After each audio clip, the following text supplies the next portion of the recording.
여섯 개의 그 자손들이 지금 나오고 있습니다. 그런데 다른 지파의 자손들보다는 좀 대충 기록되어 있는 것을 봅니다. 유다 지파, 그리고 바로 앞에 나오고 있는 레위 지파, 한 장에 빼곡하게 채워서 그렇게 설명을 하고요. 유다 지파 같은 경우는 뭐 다윗 이러면서 대단히 얘기를 하는데, 그 여섯 개 지파, 사실은 아예 이름도 거론되지 않은 지파도 있습니다. 제가 예전에 청년 때 이제 학생 때도 장사를 했잖아요. 근데 장사를 하면서 제일 좋은 것은 이제 재고가 없는 거, 재고 있어도 괜찮은 거. 그게 수세미랑 좀약이더라고요. 냉장고 탈취되면요, 겨울에도 나가고요. 그거 굉장히 좋습니다. 썩지도 않아요. 근데 제가 여성용 모자를 팔았는데요. 여성용 모자는 이 참 팔 게 안 되더라고요. 어쩔 수 없이 집사님이 이거 싸게 한번 팔아봐라 해서 이게 제가 사서 쟁여놓고 팔았는데요. 어느 시기가 지나니까 여성용 모자는 팔 수가 없어요. 떨이를 해야 돼, 떨이를.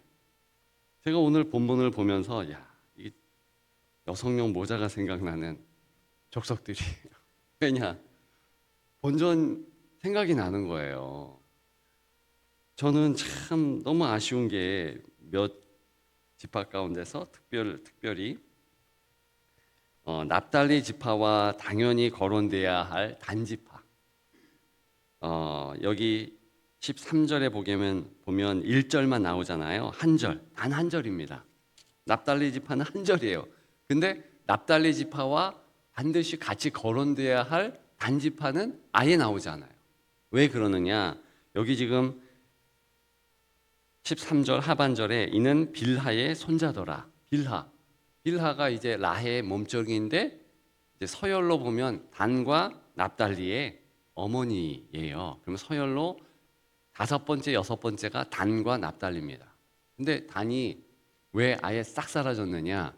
그게 바로 사사기 17장, 18장에 나와요.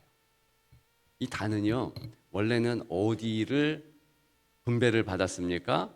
유다의 바로 옆에 그 지역을 분배받았는데 더 좋은 땅을 찾아 헤맵니다. 그래서 어디로 가느냐 하면 저 위쪽에, 최고 위쪽으로 어디가 좋냐 이러면서 진짜 좋은 땅을 찾습니다. 그게 위쪽인데, 그래서 보통 이제 우리가 이스라엘의 지경을 이야기할 때 단과 부엘사바 이렇게 얘기합니다. 제일 위에는 단, 제일 밑에는 부엘세바 이렇게 얘기해요. 그러니까 좋은 땅을 차지하는 것까지는 좋은데 그러면서 우리가 최고로 잘 살아야 돼, 이런 마음이 있어가지고 아예 신상을, 이제 미가의 집안에 있던 신상을 탈취해가지고 저 위에 우상, 최고 우상, 그 우상을 이제 산당을 짓고, 그러면서 여기에 여호와가 계신다 이러면서 최초로 반역을 꾀했던, 아주 좋지 않은 우상 숭배를 시작했던 민족이, 지파가 단이에요. 단. 이 단이 어떻게 됩니까? 아예 역사 속으로 사라져버려요. 너무 아쉽지 않습니까? 이게 이제 빌하의 손자의 모습이에요. 이 빌하는요, 루벤과 또 통간을 합니다. 그러니까 이런 역사가 있는 곳이, 그런 지역들이 잔존하면서 끝내는 아예 역사 속으로 사라지잖아요. 그러니까 지금 역대기 저자나 이제 남아서 다시 예루살렘에서 정착한 이들이 볼 때 우리는 그렇게 하지 말아야지 라는 대표 지파들이 이런 지파들이에요. 또 한 지파를 얘기 안 할 수 없는데 그게 이제 20절부터 29절까지 나오는 에브라임 지파입니다. 이 에브라임 지파는요 엄청난 지파입니다. 대표적인 인물이 누구인가? 오늘 요 내용에서도 나오고 있는데 여호수아예요. 27절. 그의 아들은 눈이요 그의 아들은 여호수아더라. 그죠? 그래서 어제도 잠시 거론했습니다면 이 요단강 서편을 원래는 약속의 땅 가나안을 정복하라 젖과 꿀이 흐르는 땅이다라고 이야기를 이제 누차 모세가 했죠. 근데 동편에 정착을 했죠.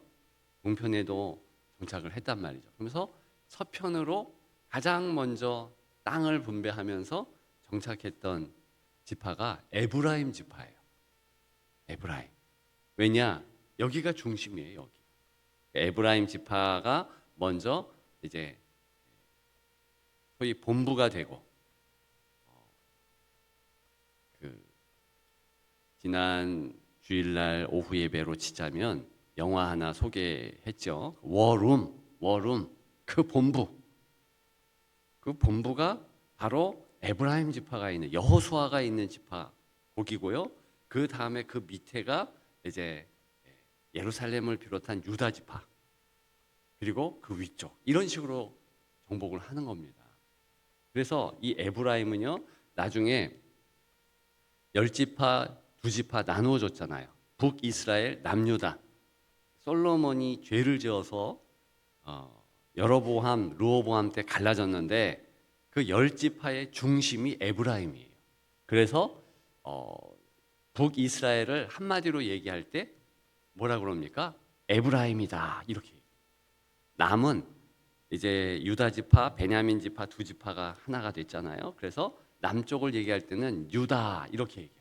그러니까 에브라임과 유다여 대표적으로 그렇게 부릅니다. 그 정도로 강한 에브라임 지파예요. 그리고 에브라임은 어느 지파였습니까? 원래 요셉 지파였잖아요. 근데 요셉은 우리가 5장이죠. 이야기 5장 우리가 나누어서 아시듯이 이 에브라임은 므낫세와 더불어서 요셉 지파 두목 장자의 명분을 차지한 대표적인 종족, 복을 받은 종족, 복을 받은 지파예요. 그러니까 에브라임의 이 복은요 대단하고요. 원래 에브라임 뜻도 2배다 이런 뜻이에요. 2배 복 받았다. 왜 그래요? 이제 요셉이 애굽에서 아이를 낳으면서 므낫세와 에브라임, 므낫세는 고통 잃었다, 잊어버렸다. 하나님의 은혜가 내게 있다 이런 뜻이고, 그다음에 에브라임은 무슨 뜻입니까? 이제부터 하나님은 2배의 축복을 우리에게 주실 것이다. 나에게 주실 것이다. 우리 집안에 주실 것이다. 이 요셉의 고백입니다. 그래서 하나님은 진짜 고생했던 요셉을 기억하셔서 2배로. 그래가지고 레위 지파가 원래 땅 분배를 받아야 되는데 제외가 되잖아요. 그렇죠? 그러니까 레위 지파가 제외가 되면서 그러면서 요셉 2배로 되면서 이제 므낫세와 에브라임 이 야곱의 손자가 지파 안에 들어오는 거예요. 그러면서 축복을 줄 때도 이 야곱이가 요셉에게 너희 두 아들은 내 아들이다. 손자를 아예 입양하는 격으로. 왜? 요셉은 이제 애굽 사람이 되었고 그렇게 풍속대로 가니 내가 이 두 손자들은 내가 직접 키우고 이렇게 얘기한 거예요. 그래서 진짜로 요셉 지파는 2배. 그리고 들어보세요. 므낫세 반지파. 동쪽에도 므낫세 지파는요 포진하고 서쪽에도 므낫세 반지파가 또 있어요.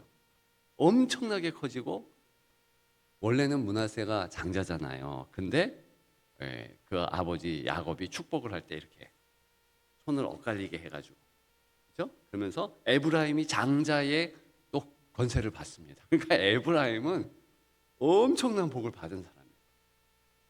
그리고 그 지파, 그 손자들은요, 대단한 사람들입니다. 시작도 좋았고. 그런데 역사를 보면 에브라임 지파는요, 아예 없어질 정도가 됩니다. 그 대단한 지파가 불과 10절 안에 담겨져 있어요. 이게 뭡니까? 이게.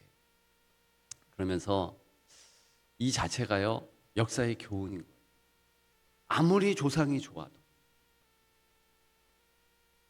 아무리 대단한 집안이라 할지라도 내가 하나님 앞에 바로 서지 않으면 그거 소용이 없어요. 그러니까 너무 자녀한테 잘해줄 거 없어요. 자녀한테 잘해줄 것은 한마디, 너 예수 잘 믿어. 진짜 그 얘기하고 10개를 도와달라면 딱 2개만 도와주세요. 이거는 다 교육학에서도 이야기하는 겁니다. 마지못해서 도와주려면 1개만 더 도와줘. 그래서 7대3 법칙입니다. 7개는 자기가 하도록. 그래서 인생의 쓴맛을 보면서 자기가 하나님 찾아야죠. 아빠 힘들어요. 엄마 힘들어요. 그러면 너 기도해. 나 기도하고 있어. 그리고요, 경제적으로 도와주지 마세요. 그거 돕지 말고 움켜주세요. 그리고 하나님 찾도록 딱 한마디만 하면 돼요. 너 예수 믿어야 돼. 여러분 죄송하지만 모세 집안, 대단한 집안, 레위 집안 그잖아요. 레위 지파. 그죠? 근데 모세가 게르손 어떻게 됩니까? 그 게르솜의 손주 이렇게 해가지고 나중에 그 단이 뭔가 그 우상을 만들 때 그 제사장 하나를 두었는데 모세의 손자래요. 모세의 손자. 그러니까 우상 숭배하는 중심에 모세 집안이 있었어요. 모세는요, 모세를 뭐 이렇게 평가절하하는 거 아닙니다. 절대로. 근데 모세가 잘못한 거는 자녀 교육은 잘못한 것 같아요. 왜냐하면 이제 게르솜을 비롯해가지고 아들들이요, 애굽에 안 데려가고요, 광야의 그 모진 어려움을요 면제시켜 줄 거예요. 면제시켜. 그랬더니 나중에 이 손주들 진짜 사사시대에 아주 못된 인물들이 다 됩니다. 제가 교회 생활하면서 목회자 자녀들을 이렇게 보잖아요. 근데 기라성 같은 목사님 자녀들이요, 참 2번째, 3번째 이렇게 되면서 너무 망가지는 것을 봅니다. 그걸 보면서 이게 아니구나. 원래 잘 돼야 되는 것이 장로 아들, 목사 아들이에요. 안수 집사 아들, 권사 자녀들은 잘 될 수밖에 없어요. 근데 어떻게 그들이 안 되느냐? 보니까 그냥 원하는 거 다 미안하니까 목사님들이 그러는 것 같아요. 이거 아니다. 그냥 놔두시고 그냥 맡기세요. 내 자녀이기 이전에 하나님의 자녀이잖아요. 하나님이 책임져 주시죠. 그래서 여기 역사의 증언들이 여기에 있는 겁니다. 정말 치열하게 하나님을 본인이 찾고 그러면 다 살아요. 너무 훌륭한 자녀들이 됩니다. 그것을 꼭 기억하셔서 우리 이걸 보면서 한 가지 마음에 새기십시다. 나만 잘 살면 돼. 나만 신앙생활 열심히 하고 아름다운 뒷모습 보여주면 됩니다. 그러면 하나님이 책임지어 주신다. 그런 여러분들 되시기를 주님의 이름으로 축복합니다. 하나님 감사